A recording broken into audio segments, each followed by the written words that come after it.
Bonjour et bienvenue. Aujourd'hui, on va explorer le parcours assez fascinant de James D. Sachs. Bonjour, oui, un nom qui évoque sûrement des souvenirs. Exactement. Si on pense à l'Amiga dans les années 80-90, bon, Defender of the Crown, c'était visuellement waouh. Ah oui, une claque graphique à l'époque. Et puis si on avance au PC des années 2000, l'économiseur d'écran Marine Aquarium, qui ne l'a pas eu? C'est ça. Et ce qui est fou, c'est que derrière ces deux trucs si différents, c'est le même créateur. Incroyable. Alors, on va essayer de retracer un peu ça aujourd'hui, comprendre comment cet ancien de l'Air Force américaine est devenu artiste, programmeur de jeux vidéo, Oui. avant de créer ce logiciel, ce phénomène mondial, un peu par hasard, enfin on verra. Pour ça, on s'est basé sur quoi? Il y a sa bio, j'imagine. Oui, des éléments biographiques, et puis une interview de Sachs, elle date de 2009. Et aussi une vidéo qui analyse un peu l'histoire de son fameux aquarium. D'accord. Donc l'objectif, c'est de voir comment il a d'abord marqué l'histoire du jeu sur Amiga avec ses graphismes. Oui.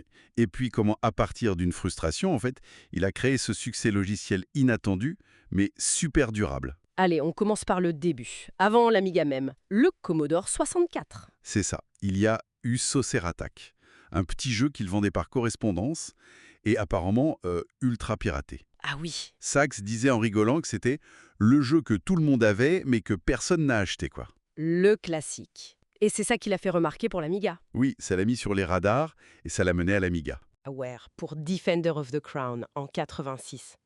Grosse ambition, hein. Énorme. L'idée, c'était de faire des graphismes jamais vus, hyper détaillés. Et ça a marché? Ah oui, ça a bluffé tout le monde, même CinemaWare. Ce niveau de détail, la façon d'utiliser les couleurs de l'Amiga, presque photoréaliste pour l'époque. C'était fou. Ça a vraiment changé la donne pour les graphismes de jeu. Apparemment, ils lui ont même dit, un peu gêné par son petit salaire, « Franchement, on s'attendait pas à un boulot d'une telle qualité. Incroyable. Et il n'a pas fait que ça, hein. On retrouve sa patte ailleurs. » Ben oui, il a bossé sur Ports of Call, les écrans-titres pour la version Amiga de Qui veut la peau de Roger Rabbit, Centurion aussi. Et puis les interfaces, les animations de démarrage pour les Amiga CDTVF et CD32, c'est lui aussi. Exactement. Une touche graphique vraiment reconnaissable. Et ensuite, Defender of the Crown 2. Oui, alors là, c'est un projet colossal. Il a quasiment tout refait tout seul pour Commodore, la prog, l'histoire, la musique, les graphismes, même les traductions. Un boulot de dingue. Ah oui, un travail de titan. Mais ça se termine mal cette histoire, non? Oui, c'est un peu le drame. Ça montre bien la fragilité du secteur à l'époque. Commodore dépose le bilan juste après que le jeu soit fini. Oh non! Et donc Sachs n'a jamais touché un centime de royalties. Juste quelques copies du jeu. C'est un peu amer comme fin pour l'aventure Amiga, malgré tout le succès créatif. Dur. Et c'est après ça, après ces hauts et bas financiers, qu'arrive l'idée de l'aquarium. D'une autre frustration cette fois. C'est exactement ça. Il était hyper déçu par l'économiseur d'écran Underwater de Microsoft livré avec Windows. Ah oui, le truc basique avec des poissons en bitmap qui bougeaient. Voilà. Pour lui, c'était trop simpliste. Il aurait dit un truc du genre « Bon, ça suffit, je vais les attaquer sur leur propre terrain ». Une réaction typique de son exigence visuelle, quoi. Et il s'est inspiré de ses propres travaux sur Amiga. Tout à fait. Il avait créé un truc qui s'appelait Amiga Lagoon, pour un logiciel graphique Brilliance. C'est un peu la base. Et techniquement, comment il a fait ça? Alors, il a utilisé Lightwave pour la modélisation 3D. Un gros logiciel déjà à l'époque. Il a programmé en C++ avec DirectX, qui était incontournable sous Windows pour la 3D. D'accord. Et pour le réalisme, il s'est basé sur des photos de vrais poissons, de vrais coraux, prises dans une animalerie en Californie, Pet World. Ah, le souci du détail. Toujours. Et le résultat, donc, Seong Sri Noin Aquarium, sorti vers 2000-2001. C'est ça, bêta en 2000, version 1.0 fin 2001. Et là, succès immédiat. Viral, comme on dirait aujourd'hui. Des millions de téléchargements. Et financièrement, ça a marché, parce que les économiseurs d'écran, souvent, on les copiait. Bah oui, c'est le paradoxe. Très peu de gens achetaient la version complète, en proportion. Mais ça suffisait.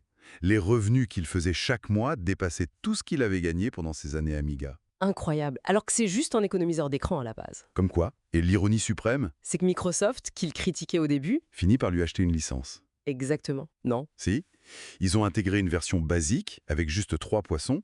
Dans leur Plus Pack, pour Windows XP, ça s'appelait Plus Aquarium. Le monde à l'envers, créé par déception contre Microsoft et finalement adopté par eux. C'est ça. Et ce succès, il dure encore aujourd'hui. C'est ce qu'on appelle un produit evergreen.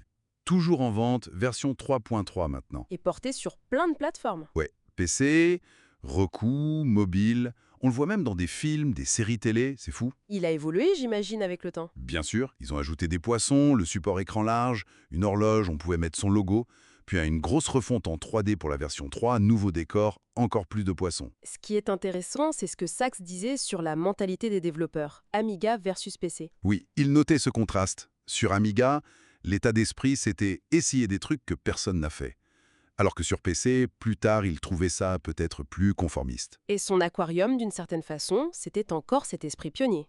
Oui, je pense. Par le réalisme, la finition technique pour l'époque, c'était assez novateur pour un simple économiseur d'écran.